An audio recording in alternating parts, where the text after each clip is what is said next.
പശ്ചിമേഷ്യയിൽ യുദ്ധഭീതി ഓരോ മണിക്കൂർ പിന്നിടുമ്പോഴും വർദ്ധിക്കുകയാണ്. ഏതു നിമിഷവും അമേരിക്കയുടെ ആക്രമണം പ്രതീക്ഷിക്കാം. അതുകൊണ്ട് കരുതിയാണ് ഇറാന്റെ മുന്നോട്ട് പോക്ക്. അടിച്ചാൽ തിരിച്ചടിക്കുമെന്ന ഇറാന്റെ വാക്കുകൾക്ക് പിന്നിൽ വ്യക്തമായ ലക്ഷ്യങ്ങളുണ്ട്. എന്തു വന്നാലും തങ്ങളെ ബാധിക്കില്ലെന്ന മട്ടിൽ മുന്നോട്ടു പോകുന്ന കിമ്മിന്റെ ഉത്തര കൊറിയയെക്കുറിച്ചും ഹൈപ്പർസോണിക് ആയുധങ്ങളുടെ വിന്യാസത്തിൽ ചൈനയുടെ കുതിപ്പിനെക്കുറിച്ചും പറയാനുണ്ട്. സ്വാഗതം പോയ വാരത്തെ ലോകക്കാഴ്ചകളിലേക്ക്, ഭൂലോകത്തിലേക്ക്.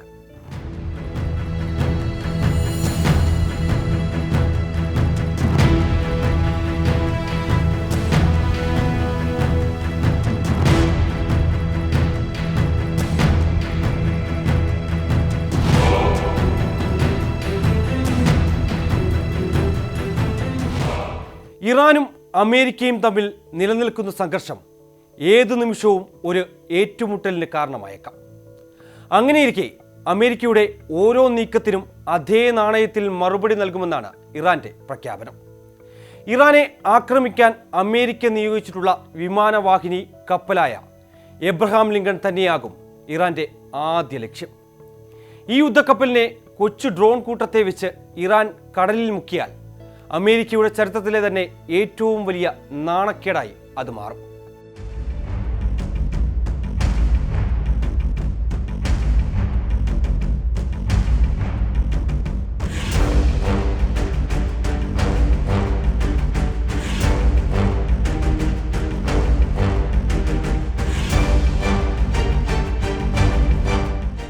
അമേരിക്ക ഇതുവരെ നിർമ്മിച്ചതിൽ വെച്ച് ഏറ്റവും വലിയ യുദ്ധക്കപ്പലുകളിൽ ഒന്നാണ് USS എബ്രഹാം ലിങ്കൺ.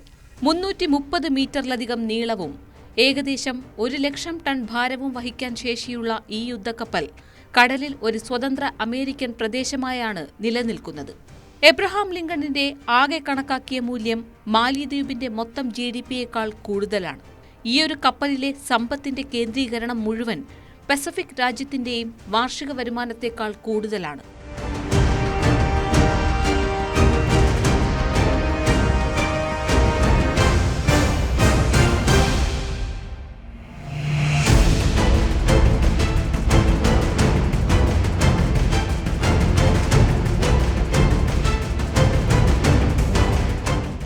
അമേരിക്കയുടെ കുന്തമുനിയായ ഈ ഭീമൻ കപ്പലിന്റെ നടത്തിപ്പും ചിലവേറിയതാണ്. ഇതിന് ഒരു ദിവസം ഏകദേശം $2.5 മില്യൺ ചിലവ് വരുന്നത്. അതായത് പ്രതിദിനം ഏകദേശം 21 കോടി രൂപയാണ് ചെലവഴിക്കുന്നത്. 2 A4W ആണവ റിയാക്ടറുകളാണ് കപ്പലിന് ഊർജം പകരുന്നത്. ഇത് ഇന്ധനം നിറയ്ക്കാതെ 20 വർഷം കപ്പലിൽ സഞ്ചരിക്കാൻ സഹായിക്കുന്നതാണ്.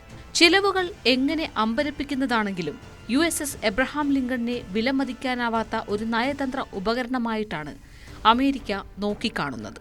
ലോകത്തെവിടെയും ശക്തി പ്രദർശിപ്പിക്കാനുള്ള ഈ കപ്പലിന്റെ കഴിവ് പല രാജ്യങ്ങളെയും ഭയപ്പെടുത്തുന്നതാണ്.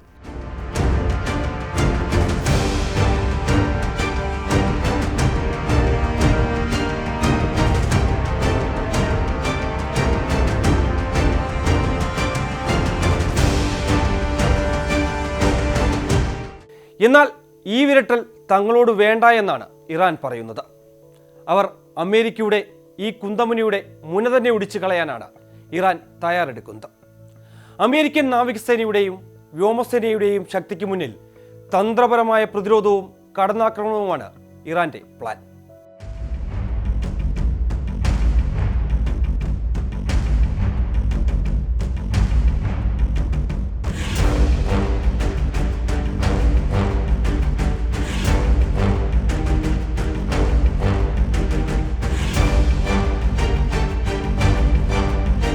ഗുഹകളിലും ഭൂഗർഭങ്ങളിലും വിദൂര പർവ്വതനിരകളിലും ഒളിപ്പിച്ചിരിക്കുന്ന ബാലിസ്റ്റിക് മിസൈലുകളുടെയും ഡ്രോണുകളുടെയും ആയുധശേഖരം ഉപയോഗിച്ച് ആഞ്ഞടിക്കാൻ തന്നെയാണ് തീരുമാനം. അമേരിക്കൻ വിമാനവാഹിനി കപ്പലിനെ മാത്രമല്ല, ഗൾഫിന്റെ അറേബ്യൻ ഭാഗത്തും പ്രത്യേകിച്ച് ബഹ്റൈനിലും ഖത്തറിലും ഉൾപ്പെടെയുള്ള അമേരിക്കൻ താവളങ്ങളും സൗകര്യങ്ങളും ലക്ഷ്യമിടാൻ ഇറാന് എളുപ്പത്തിൽ കഴിയും.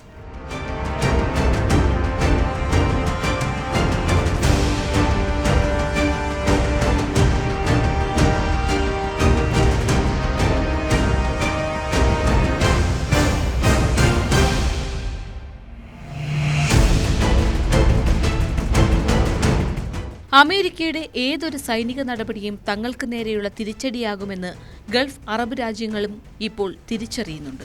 അതുകൊണ്ടാണ് അവർ അമേരിക്കയെ പിന്തിരിപ്പിക്കാൻ ശ്രമിക്കുന്നത്. ഇറാനും ഒമാനും ഇടയിലുള്ള ഇടുങ്ങിയ ഹോർമുസ് കടലിടുക്ക് ഒരു നിർണായക ചെക്ക് പോയിന്റാണ്. ലോകത്തിലെ LNG കയറ്റുമതിയുടെ ഏകദേശം 20% എണ്ണയുടെയും എണ്ണ ഉൽപ്പന്നങ്ങളും ഈ കടലിടുക്ക് വഴിയാണ് കടന്നുപോകുന്നത്. അമേരിക്കൻ ആക്രമണം മുന്നിൽ കണ്ട് കടലിൽ മൈനുകൾ വേഗത്തിൽ സ്ഥാപിക്കുന്നതിനുള്ള നടപടികൾ ഇതിനകം തന്നെ ഇറാൻ നടത്തിയിട്ടുമുണ്ട്.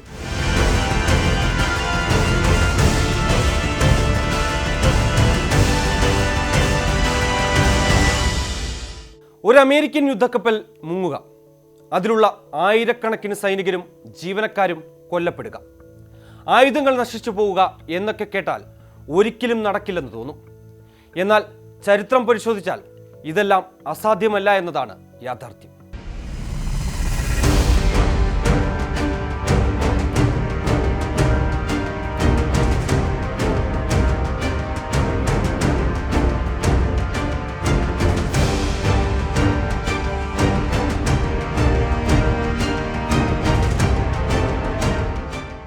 രണ്ടായിരത്തിൽ ഏതൻ തുറമുഖത്ത് നടന്ന ഒരു ചാവേർ ആക്രമണത്തിൽ $1 ബില്യൺ വിലയുള്ള നശീകരണ കപ്പലായ USS കോളാണ് തകർന്ന് കടലിൽ മുങ്ങിപ്പോയത്. ഈ സംഭവത്തിൽ 17 അമേരിക്കൻ നാവികരാണ് കൊല്ലപ്പെട്ടത്. അതിനു മുൻപ് 1987 ഒരു ഇറാഖി ജെറ്റ് പൈലറ്റ് അമേരിക്കയുടെ മറ്റൊരു യുദ്ധക്കപ്പലായ USS സ്റ്റാർക്കിന് നേരെ 2 എക്സോസെറ്റ് മിസൈലുകൾ അബദ്ധത്തിൽ തൊടുത്തുവിട്ടത് മൂലം 37 നാവികരും കൊല്ലപ്പെട്ട സംഭവമുണ്ടായിട്ടുണ്ട്. ഇവിടെയൊന്നും അമേരിക്കയുടെ മിസൈൽ പ്രതിരോധ സിസ്റ്റം ഫലപ്രദമായി പ്രവർത്തിച്ചിട്ടില്ല എന്നതും വ്യക്തമാണ്.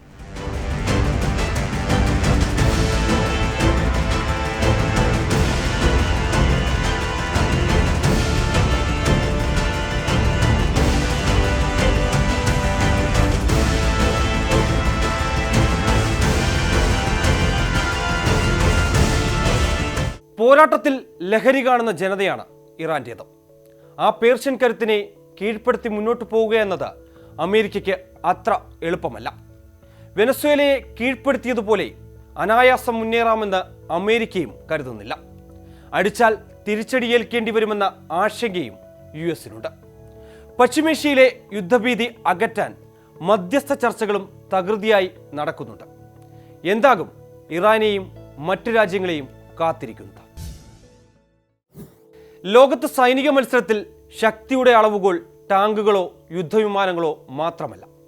ശബ്ദത്തിൻ്റെ 5 ഇരട്ടി വേഗതയിൽ കുതിച്ചു പായുന്ന ഹൈപ്പർസോണിക് ആയുധങ്ങളാണ് ഇനി യഥാർത്ഥ ഗെയിം ചേഞ്ചർ. ആരാണ് ഈ മത്സരോട്ടത്തിൽ മുൻപന്തിയിൽ എത്തുക എന്ന ചോദ്യം ഉയരുകയാണ്. റഷ്യ, ചൈന, അമേരിക്ക എന്നീ രാജ്യങ്ങളിൽ മേൽക്കൈ ആർക്കാണ്?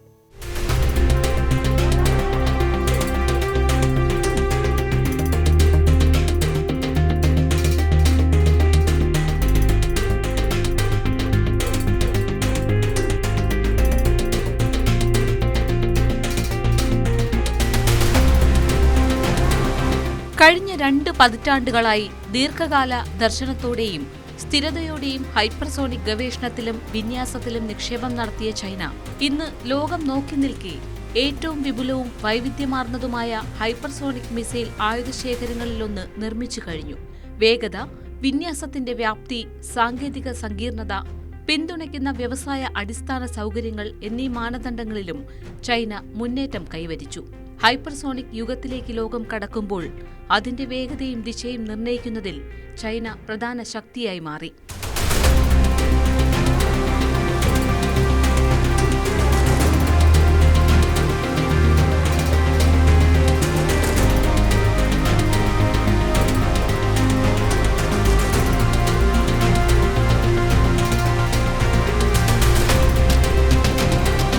ഹൈപ്പർസോണിക് ആയുധങ്ങളുടെ എണ്ണം, അവയുടെ വിന്യാസം, അടിസ്ഥാന സൗകര്യങ്ങൾ തുടങ്ങിയ മാനദണ്ഡങ്ങളിൽ ചൈന മറ്റ് പ്രധാന സൈനിക ശക്തികളെക്കാൾ മുന്നിലാണെന്ന് അമേരിക്കൻ പ്രതിരോധ ഉദ്യോഗസ്ഥർ തന്നെ തുറന്ന് സമ്മതിക്കുന്നു. മാക് 5 മുകളിലുള്ള വേഗതയിൽ സ്ഥിരമായി പറക്കാൻ കഴിയുന്ന മിസൈലുകൾ ചൈന ഇതിനകം വിന്യസിച്ചു കഴിഞ്ഞുവെന്നാണ് നിഗമനം. ഒരൊറ്റ വിഭാഗത്തിൽ ഒതുങ്ങാതെ ബാലിസ്റ്റിക് മിസൈലുകളിൽ നിന്നും ക്രൂയിസ് സംവിധാനങ്ങളിലേക്കും അതിസങ്കീർണമായ ഹൈപ്പർസോണിക് ആയുധങ്ങൾ വരെ ചൈന നിർമ്മിച്ചു കഴിഞ്ഞുവെന്നതാണ് ഹൈപ്പർസോണിക് യുഗത്തിൽ ചൈനയെ മറ്റെല്ലാ സൈനിക ശക്തികളിലും നിന്നും വ്യത്യസ്തമാക്കുന്നത്. ഉയർന്ന വേഗതയിൽ ദിശമാറ്റങ്ങൾ സാധ്യമാക്കുന്ന ഹൈപ്പർസോണിക് ഗ്ലൈഡ് വാഹനങ്ങളും പരമ്പരാഗത മിസൈൽ പ്രതിരോധ സംവിധാനങ്ങളെ ഏറെക്കുറെ അപ്രസക്തമാക്കുന്ന തരത്തിലാണ് രൂപകൽപ്പന ചെയ്തിരിക്കുന്നത്. ഹൈപ്പർസോണിക് മിസൈലുകളുടെ പ്രത്യേകത വേഗത മാത്രമല്ല, പ്രവചനാതീതമായി സഞ്ചരിക്കാനും അന്തരീക്ഷത്തിനുള്ളിൽ തന്നെ ദിശമാറ്റങ്ങൾ നടത്താനും കഴിയുന്ന കഴിവാണ് അവയെ കൂടുതൽ അപകടകരമാക്കുന്നത്. ഇതാണ് ഇന്നുള്ള മിക്ക മിസൈൽ പ്രതിരോധ ശൃംഖലകളെയും വെല്ലുവിളിക്കുന്നത്.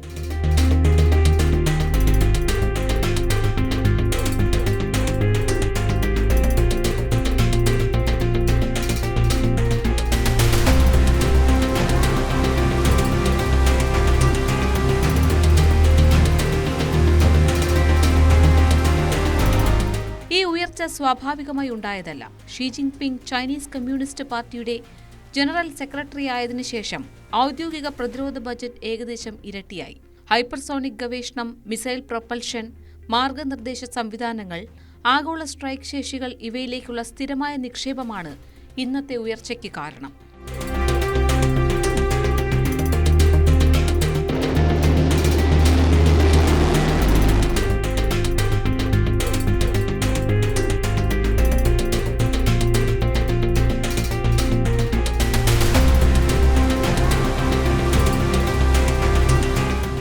അവൻഗഡ്, കിൻസാൽ, സിർക്കോൺ തുടങ്ങിയ സംവിധാനങ്ങൾ വിന്യസിച്ച് റഷ്യയും ഈ രംഗത്ത് ശക്തമായ സാന്നിധ്യം പുലർത്തുന്നു. ചില മോഡലുകളുടെ എണ്ണത്തിൽ റഷ്യ മുന്നിലാണെന്നും അവകാശവാദമുണ്ട്.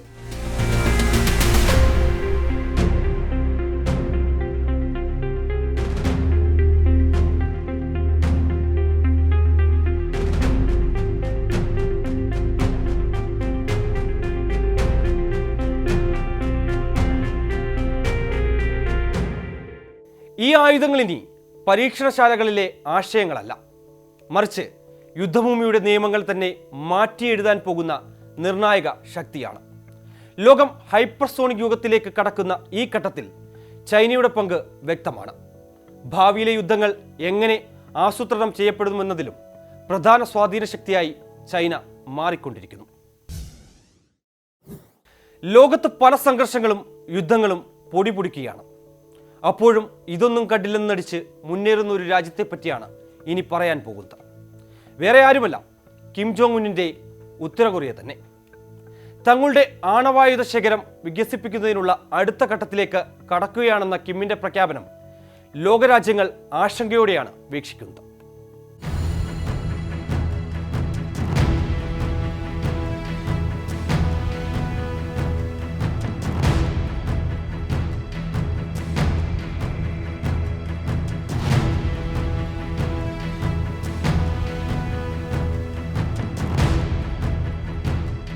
വൻ ശക്തികളുടെ ഭീഷണികൾക്ക് മുന്നിൽ പതറാതെ പുതിയ ആണവ നയങ്ങളുമായി ഉത്തര കൊറിയ വീണ്ടും മുന്നോട്ടു പോവുകയാണ്. വരാനിരിക്കുന്ന ഭരണകക്ഷി കോൺഗ്രസിൽ വ്യക്തമായ ചില പ്രഖ്യാപനങ്ങൾ കൂടി കിം നടത്തുമെന്നാണ് വിവരം. ഉത്തര കൊറിയയുടെ അജയ്യമായ കരുത്ത് ലോകത്തിനു മുന്നിൽ വിളംബരം ചെയ്യുന്ന പോർനിലമായി ഭരണകക്ഷി കോൺഗ്രസ് മാറിയേക്കും. മുതിർന്ന സൈനിക ഉദ്യോഗസ്ഥരോടൊപ്പം കിം തന്നെ നേരിട്ട് പങ്കെടുക്കുന്ന മൾട്ടിപ്പിൾ റോക്കറ്റ് ലോഞ്ചറിന്റെ പരീക്ഷണ വിക്ഷേപണം ഇതിന്റെ വ്യക്തമായ സൂചനയാണ്.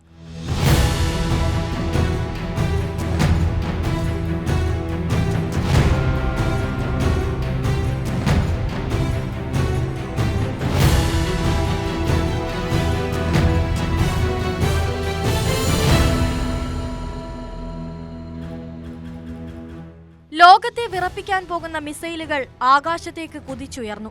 കേവലം ഒരു പരീക്ഷണമെന്ന് കരുതിയവർക്ക് പക്ഷേ തെറ്റി. തങ്ങളുടെ ആയുധപ്പുരകൾ എത്രത്തോളം സജ്ജമാണെന്ന് ലോകത്തിനുള്ള മുന്നറിയിപ്പായിരുന്നു അത്.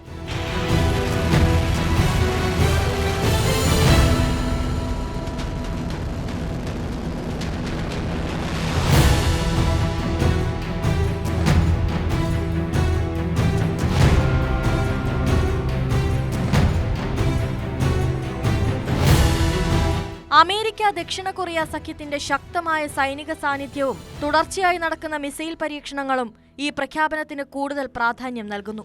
ആണവായുധങ്ങളെ രാജ്യത്തിന്റെ പരമാവധി പ്രതിരോധം ഉറപ്പായാണ് ഉത്തര കൊറിയൻ ഭരണകൂടം കാണുന്നത്.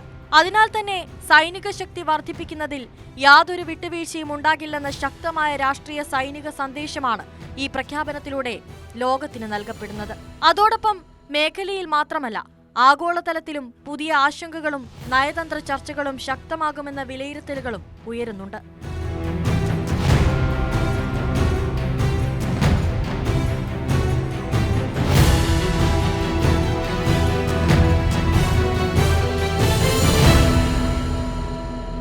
കൊറിയൻ യുദ്ധത്തിന് ശേഷം രൂപപ്പെട്ട ദീർഘകാല സഖ്യത്തിന്റെ ഭാഗമായി അമേരിക്ക ഇപ്പോഴും ദക്ഷിണ കൊറിയയിൽ 10,000-കണക്കിന് സൈനികരെ വിന്യസിച്ചിരിക്കുകയാണ്. അമേരിക്കയും ദക്ഷിണ കൊറിയയും സംയുക്തമായി നടത്തുന്ന സൈനികാഭ്യാസങ്ങളെ അധിനിവേശത്തിനുള്ള റിഹേഴ്സലുകളായാണ് ഉത്തര കൊറിയ കാണുന്നത്.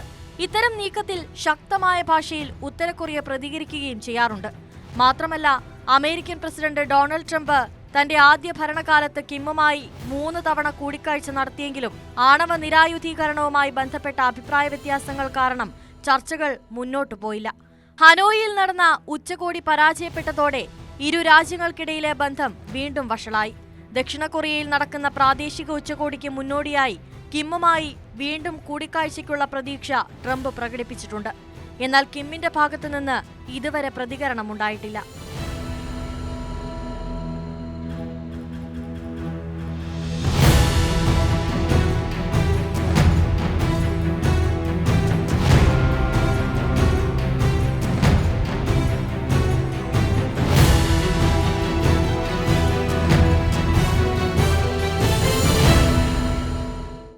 ദക്ഷിണ കൊറിയയും അമേരിക്കയും തമ്മിലുള്ള പ്രതിരോധ സഹകരണം കൂടുതൽ ശക്തമാകുന്ന പശ്ചാത്തലത്തിലാണ് കിമ്മിന്റെ ഈ നീക്കങ്ങൾ.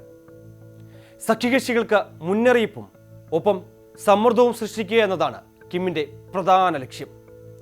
ഉത്തര കൊറിയയുടെ ഓരോ മിസൈൽ പരീക്ഷണവും ആണവ നയ പ്രഖ്യാപനവും കൊറിയൻ ഉപദ്വീപിൽ മാത്രമല്ല, ആഗോളതലത്തിലെയും സുരക്ഷാ സാഹചര്യം കൂടുതൽ സങ്കീർണമാക്കുമെന്നതിൽ സംശയമില്ല. വെനസ്വേലൻ സൈനിക സാങ്കേതിക സംവിധാനങ്ങൾ പ്രവർത്തനരഹിതമാക്കാൻ അമേരിക്ക രഹസ്യ ആയുധം ഉപയോഗിച്ചിരിക്കുന്നു എന്നാണ് വിവരം. എന്നാൽ ആ ആയുധത്തെക്കുറിച്ച് വിശദീകരിക്കാൻ അനുവാദമില്ലെന്നും ട്രംപ് പറഞ്ഞു വെക്കുന്നു. ട്രംപിന്റെ പുതിയ വെളിപ്പെടുത്തലുകൾക്ക് പിന്നാലെ നിരവധി ചോദ്യങ്ങളാണ് ഉയരുന്നത്. ഒരു രാജ്യത്തിനകത്ത് നടക്കുന്ന പ്രശ്നങ്ങൾ പരിഹരിക്കാൻ മറ്റൊരു രാജ്യം ഇടപെടുമ്പോൾ പാലിക്കേണ്ട ചില അടിസ്ഥാന തത്വങ്ങൾ അമേരിക്കയ്ക്ക് ബാധകമല്ലേ?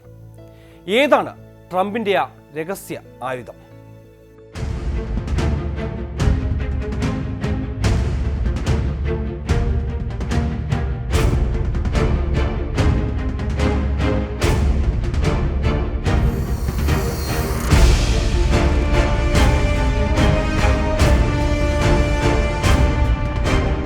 ട്രംപിന്റെ വെളിപ്പെടുത്തലുകൾ വെനസ്വേലയെ മാത്രം ബാധിക്കുന്നതല്ല. അത് ആഗോള സുരക്ഷാ സംവിധാനങ്ങളെയും അന്താരാഷ്ട്ര നിയമത്തിന്റെ പ്രസക്തിയെയും തന്നെ ചോദ്യം ചെയ്യുന്നതാണ്. ഒരു രാജ്യത്തിന്റെ വൈദ്യുതി, പ്രതിരോധം, ആശയവിനിമയ ശൃംഖലകൾ പ്രവർത്തനരഹിതമാക്കുന്ന രഹസ്യ ആയുധങ്ങളാണ് അമേരിക്ക ഉപയോഗിച്ചത്. ദി ഡിസ്കോം ബോംബുലേറ്റർ എന്ന പേരിൽ സൂചിപ്പിച്ച ഈ ആയുധത്തെക്കുറിച്ച് വിശദീകരിക്കാൻ തനിക്ക് അനുവാദമില്ലെന്ന് ട്രംപ് പറയുന്നു. എന്നാൽ ഭീകരതയ്ക്കെതിരായ പോരാട്ടമെന്നാണ് ഇക്കാര്യത്തിൽ ട്രംപിന്റെ ന്യായീകരണം. പക്ഷേ ദുർബല രാജ്യങ്ങളെ കീഴ്പ്പെടുത്താനുള്ള ആധുനിക സാമ്രാജ്യത്വത്തിന്റെ പുതിയ രൂപമെന്നാണ് വിലയിരുത്തൽ. വെനസ്വേലയ്ക്ക് പിന്നാലെ മെക്സിക്കോ ഉൾപ്പെടെയുള്ള രാജ്യങ്ങളിൽ മയക്കുമരുന്ന് കാർട്ടലുകളെ ലക്ഷ്യം വെച്ച് സൈനിക ആക്രമണം നടത്തുമെന്ന ട്രംപിന്റെ ഭീഷണിയും ഇതിനോട് ചേർത്ത് വായിക്കണം. അമേരിക്കയുടെ ഇടപെടൽ നയം വീണ്ടും ലാറ്റിൻ അമേരിക്കയെ ലക്ഷ്യം വയ്ക്കുന്നെന്ന ആശങ്ക ഇതോടെ ശക്തമായി.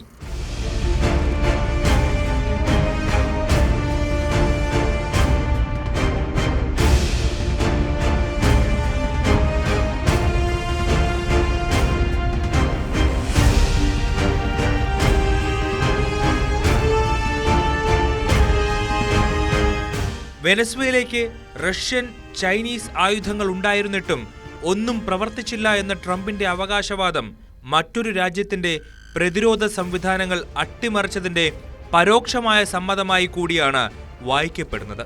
കാരക്കാസിലെ മിക്കവാറും എല്ലാ ലൈറ്റുകളും ഓഫ് ചെയ്തുവെന്ന അദ്ദേഹത്തിന്റെ പഴയ പരാമർശവും ചേർത്ത് നോക്കുമ്പോൾ അമേരിക്ക നടത്തിയത് ഒരു സൈനിക ഓപ്പറേഷനേക്കാൾ വലിയ സൈബർ ഇലക്ട്രോണിക് ആക്രമണമാണ്.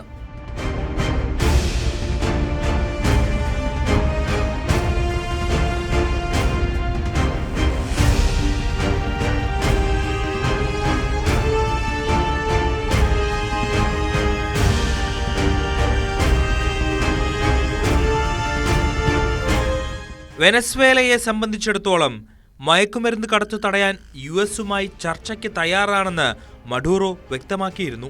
എന്നാൽ ട്രംപിന്റെ നിലപാട് ചർച്ചകളിലേക്കല്ല, മറിച്ച് സൈനിക നീക്കത്തിലേക്കാണ് നീങ്ങിയത്. ഇത് അമേരിക്കയുടെ പതിവ് തന്ത്രമാണ്.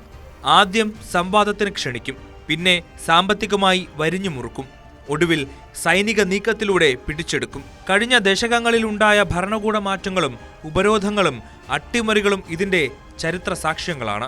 മഡൂറോ പിടിയിലായതിനു ശേഷമുള്ള ആദ്യ US ആക്രമണം എന്ന നിലയിൽ കിഴക്കൻ പസഫിക്കിൽ നടന്ന ബോട്ടാക്രമണവും മയക്കുമരുന്ന് കടത്തെന്ന പേരിൽ നടത്തുന്ന സൈനിക നടപടികളും എത്രത്തോളം അതിരുവിടുന്നുവെന്നതിന്റെ ഉദാഹരണമാണ്. തെളിവുകളും അന്താരാഷ്ട്ര സമ്മതവും കൂടാതെ നടത്തുന്ന അമേരിക്കയുടെ ഇത്തരം ആക്രമണങ്ങൾ ആഗോള സമാധാനത്തിന് തന്നെ ഗുരുതരമായ വെല്ലുവിളിയായി മാറിയേക്കാം.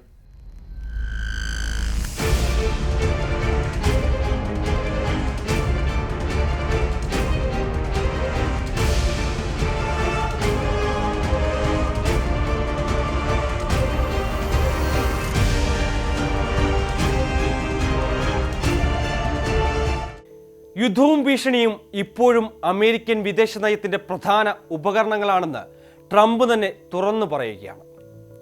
ഏറ്റവും ഒടുവിൽ വെനസ്വേലയാണ് എങ്കിൽ മറ്റ് രാജ്യങ്ങൾക്കുമേലും ഇതേ രീതി അമേരിക്ക പയറ്റിയേക്കും. അക്കാലം വിദൂരമല്ലെന്ന് മാത്രം.